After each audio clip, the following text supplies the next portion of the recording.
This is BBC World News. 进展目前已经进入到了春运的高峰时间。 글로벌 뉴스 외신캐스터 전주현 씨 함께합니다. 어서 오세요. 네, 안녕하세요. 이란 정부가 억류 중인 한국 선박 한국 케미호와 관련해서 이 사건을 긍정적으로 검토하고 있다. 이렇게 밝혔습니다. 그렇습니다. 사이드 하티브자데 이란 외무부 대변인이 현지 시각으로 5일에 한국 케미호 사건과 관련된 모든 조사가 선장과 선박을 돕는 방향으로 진행됐다라고 하면서 사법부도 해당 사건에 대해 긍정적으로 접근을 하고 있다. 이런 얘기를 내놨습니다.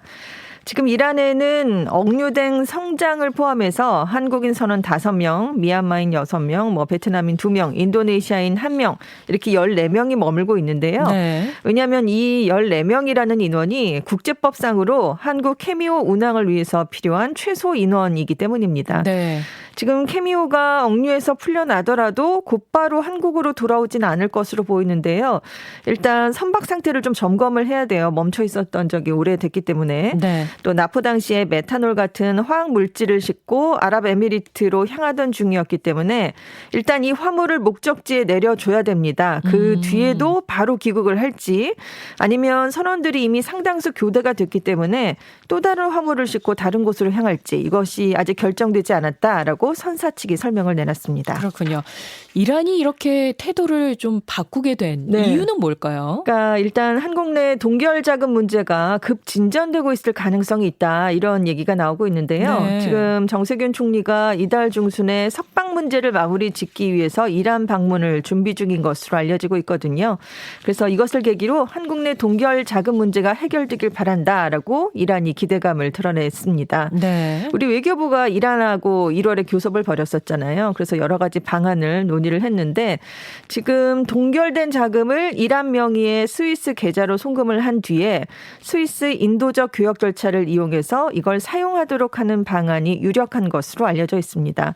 그리고 또 다른 이유가 현지 시각으로 6일부터 이란이 핵합의 복귀 회담을 시작했습니다. 네. 그래서 이 국내 동결 자금 문제도 사실 미국이 일방적으로 이란 핵합의를 탈퇴하면서 시작한 문제이기 때문에 적어도 이란이 대화 분위기 조성을 하기 위해서 선제적으로 미국의 우방국 선박을 풀어주는 걸로 유화 제스처를 보이는 게 아니겠느냐 이런 해석이 있습니다. 네.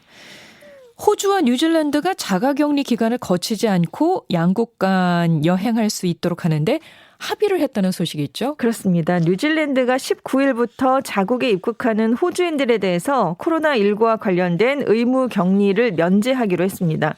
호주는 작년 10월부터 뉴질랜드 입국자에 대해서 이 조치를 이미 시행하고 있었거든요. 그래서 작년 5월에 사실상 이제 서로 의무 격리 기간을 두지 않도록 하자라고 합의를 했었는데 이 여행 안전지역 설정이 19일부터 본격 가동될 전망입니다.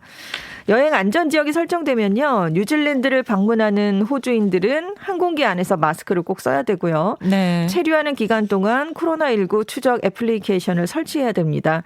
그리고 14일 동안 호주 이외의 다른 국가를 방문한 적이 없어야 되는데요. 일단 양국이 공항 구역을 좀 나눕니다. 호주인, 뉴질랜드인만 통행할 수 있는 그린존 그리고 다른 국가 입국자들이 통행하는 레드존으로 구분을 한다고 하는데요. 네. 지금 양국이 이렇게 여행 안전지역 설정을 시행한다는 얘기는 사실상 양국이 코로나19 청정지역이다. 이걸 선포한 것으로 해석이 되고 있습니다. 5일 기준으로 양국의 지역 감염 사례가 0건이에요. 그러니까 발생을 하지 않았고요. 네. 호주는 누적 확진자 2만 9천여 명, 사망자가 900여 명이고요. 뉴질랜드는 지금까지 누적 확진자가 2,500여 명, 사망자는 26명입니다. 참 부럽네요. 그렇죠. 어쨌든. 네. 그 백신을 접종한 사람이 별도의 검사나 자가격리 없이 다른 지역으로 여행할 수 있도록 하는 백신 여권을 도입하는 곳도 늘어나고 있죠. 그렇습니다. 영국이 지금 유럽에서 가장 빠르게 코로나19 백신 접종을 진행하고 있거든요. 그래서 백신 여권을 도입하는 방안을 검토 중입니다.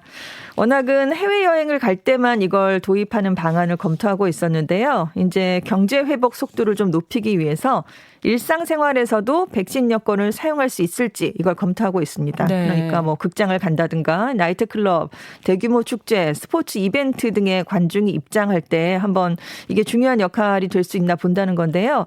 일단 잉글랜드 축구협회 월드컵 결승에서 이것을 먼저 시험을 해볼 예정입니다. 네. 지금 전 세계 최소 15개국에서 이미 백신 여권이나 비슷한 시스템이 가동되고 있는데요. 그리스가 5월 14일부터 백신을 접종했거나 항체를 갖고 있는 사람 아니면 검사에서 음성을 받은 사람에게는 입국을 허용하겠다 이렇게 얘기를 했고요. 스페인도 5월부터 백신 여권을 이행하기 위한 준비를 끝마칠 예정입니다. 다 여행 강국들이잖아요. 관광업이 그렇죠. 중요한 나라들이 지금 백신 여권 도입을 검토하고 있는데요. 네. 이외에도 뭐 동유럽도 많습니다. 폴란드, 에스토니아, 루마니아 등도 이렇게 증명서를 제시하면 자가격리를 면제하는 방안 검토 중이고요. 아시아에서는 태국이 7월부터 푸켓으로 입국하는 백신 접종자에 한해서 자가격리를 면제할 계획입니다. 네. 그런데 이 백신 여권이 오히려 차별을 불러올 수 있다. 이런 우려도 나오더라고요. 그렇습니다. 플로리다 주지사가 주에서 이 백신 여권 사용을 못하게 하는 행정명령에 서명을 했는데요. 왜냐하면 아직 모든 주민이 백신 접종 기회를 얻지 못했기 때문에 맞은 사람과 맞지 않은 사람 사이에 차별을 초래할 수 있다는 그런 얘기를 들었습니다. 네. 왜냐하면 뭐 건강상 아니면 종교상 이유로 백신을 맞지 못한 사람들도 있고요. 그리고 바이러스에 감염이 된 뒤에 회복이 돼서 항체가 형성된 사람들까지도 불이익을 받을 수 있다 이런 설명을 했는데요. 무엇보다 지금 전 세계적으로 백신 수급 불균형 현상이 발생되고 있기 때문에 이런 얘기는 전 세계적으로 함께 나오고 있습니다. 네. 그리고 뭐 디지털 시스템을 활용하게 되기 때문에 개인정보 유출이라든가 아니면 이렇게 디지털 시스템을 사용하기 어려운 노령층이 더 소외될 수 있다 이런 얘기도 나오고 있고요. 네. 그리고 접종받은 사람들이 너무 안심할 수 있게 해서 좀 사회적 거리두기 등에 태만해질 수 있다 이런 맞아요. 점도 지적이 되고 있습니다. 네, 해이해질 수가 있죠. 그렇죠. 그러다가는 또 큰일 날 수 있고. 네, 더 확산이 될 수 있고요. 그렇죠.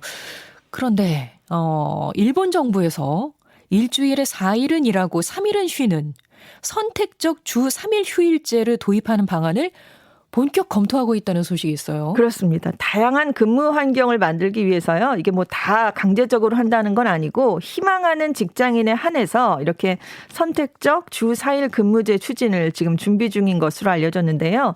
왜냐하면 코로나19 사태로 원격 또 재택근무가 확산된 분위기가 됐기 때문입니다.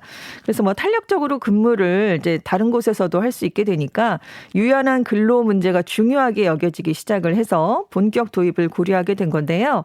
다만 이렇게 주 4일 근무를 하게 되면 근무일이 줄어드니까 급여가 10에서 20% 정도 삭감되는 부작용이 나타날 수 있다. 이런 우려도 있습니다. 있네요. 그렇죠. 그래서 이제 우선 시범적으로 도입한 민간 기업 상황을 좀 보고요. 그 뒤에 본격적인 도입을 정부가 결정할 것으로 전망되고 있습니다. 네네. 그리고 또 하나의 우려가 이제 근무일이 주 5일에서 4일로 줄어들다 보니까 나왔을 때 장시간 노동을 이 기업 측이 시키지 않겠느냐. 이걸 요구할 수 있다. 이런 우려도 나오고 있습니다. 그럴 수 있겠네요. 그렇죠. 네. 그런데 스페인도 주 4일 근무제를 검토 중이라면서요. 그렇습니다. 그 스페인 산업부 관계자가 그 스페인 정부가 이 주 4일 근무제 시범 사업과 관련해서 초기 단계에 논의를 하고 있다. 이렇게 얘기를 했는데요. 이게 군소 진보 정당인 마스파이스에서 제안을 한 겁니다. 그래서 희망 업체를 대상으로 향후 3년 동안 주 4일 근무제를 도입하는 방안을 제시한 건데요. 근무 시간 축소에 따라서 이제 기업이 손실을 입을 수 있으니까 이 비용은 사업 첫 해에는 정부가 전액을 보상하고요. 둘째 해에는 50%, 3년째에는 33% 보상하는 지원책도 함께 포함이 됐습니다. 그래서 총 사업비가 한 5천만 유로, 우리 돈으로 661억 원 정도에 이르지 않겠느냐 이렇게 추정이 되고 있습니다. 네. 지금까지 글로벌 뉴스 전주현 캐스터였습니다. 고맙습니다. 네, 감사합니다.